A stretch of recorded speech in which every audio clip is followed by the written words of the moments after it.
नमस्कार। आप सभी का पुनः स्वागत है। कल की वीडियो में हमने चर्चा की थी हस्ते के बारे में। मैंने आपको अवगत कराया था हस्ते क्या है।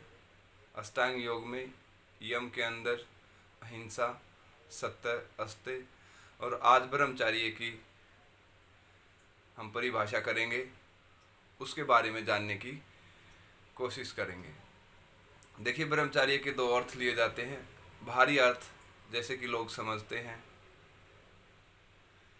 कि वो घर को त्याग देते हैं, पूर्णतः ब्रह्मचारी रहते हैं, गृहस्थ का पालन नहीं करते हैं। पर इससे भी अधिक महत्व का जो नियम है वो अपने मन को संयमित करना है।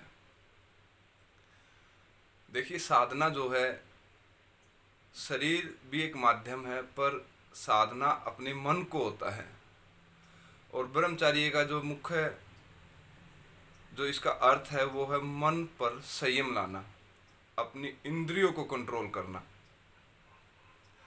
देखिए, अगर आपकी इंद्रियां कंट्रोल नहीं होगी तो वो संयम नहीं कहलाएगा। तो इंद्रियों को कंट्रोल करना ही ब्रह्मचार्य है। जैसे आप ज़्यादा खाते हैं, अगर आप ज़्यादा खाते रहेंगे तो धीरे धीरे आपके शरीर में बीमारी आ जाएंगी। इसी प्रकार और इंद्रियों के भोग हैं। अगर आप ज़्यादा किसी भी इंद्री का भोग करेंगे तो आपके अंदर अवश्य ही आप एक दिन बीमार हो जाएंगे। तो भगवान कृष्ण भी गीता में अर्जुन को कहते हैं कि ये जो योग है, ना तो ज़्यादा खाने वाले को, ना ज़्यादा सोने वाले को, ना ज़्यादा और भी भोग विलास वालों को सिद्ध होता है।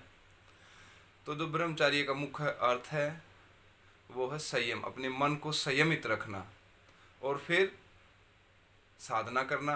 और भी तो हमें जो छोटे छोटे योग के सूत्र है, जैसे अहिंसा मैंने बताया था, उन नकारात्मक विचारों को रोकना, सत्य की खोज करना, अस्ते मैंने बताया था, ज्ञान पर चलना, और ब्रह्मचार्य उन तीनों को सिद्ध करता है। ब्रह्मचार्य जब वो तीनों का पालन हो जाएगा तो चौथा जो ब्रह्मचार्य का मतलब संयमित रहना। तो जब आप तीनों को हो जाओगे तो संयमित रह के अपनी साधना करोगे, और उस साधना से क्या होगा, आपका मन स्थिर हो जाएगा। बिल्कुल मन स्थिर हो जाएगा तो आपका ध्यान लगने लगेगा। उनका तो मन स्थिर होगा ही नहीं ना, जो अपनी इंद्रियों के भोग में लगे रहते हैं, चौबीसों घंटे इंद्रियों के बारे में सोचते रहते हैं, इंद्रियों के विषय, उनके अंदर इंद्रियों के विषय ही चलते रहते हैं। तो संयमित रहना है आपको पूरे दिन, उठते बैठते खाते पीते संयम से जीवन जीना है। तो धीरे धीरे फिर देखना आपका मन आपके वश में होने लगेगा और आपका ध्यान लगने लगेगा।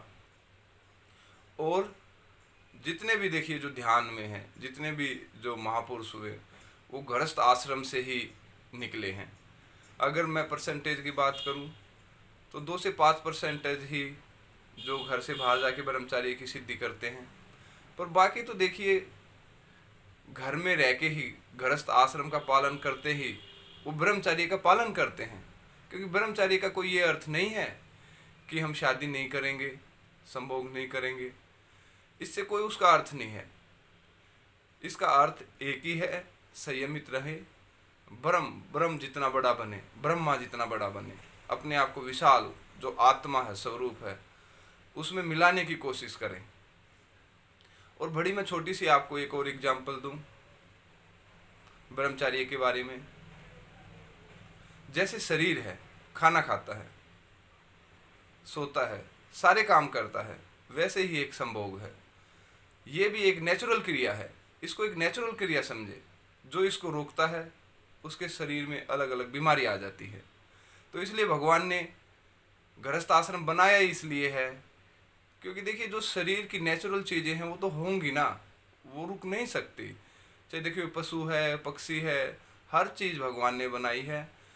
तो ब्रह्मचार्य भी, पर हमें संयमित जीना है। ये हर चीज़ें भगवान ने बनाई है, इनका पालन करते हुए जीवन को जीना है। तो अगली वीडियो में हम आपको अवगत कराएंगे 5वां सूत्र जो है इसका, यम का 5वां सूत्र। नमस्कार, धन्यवाद।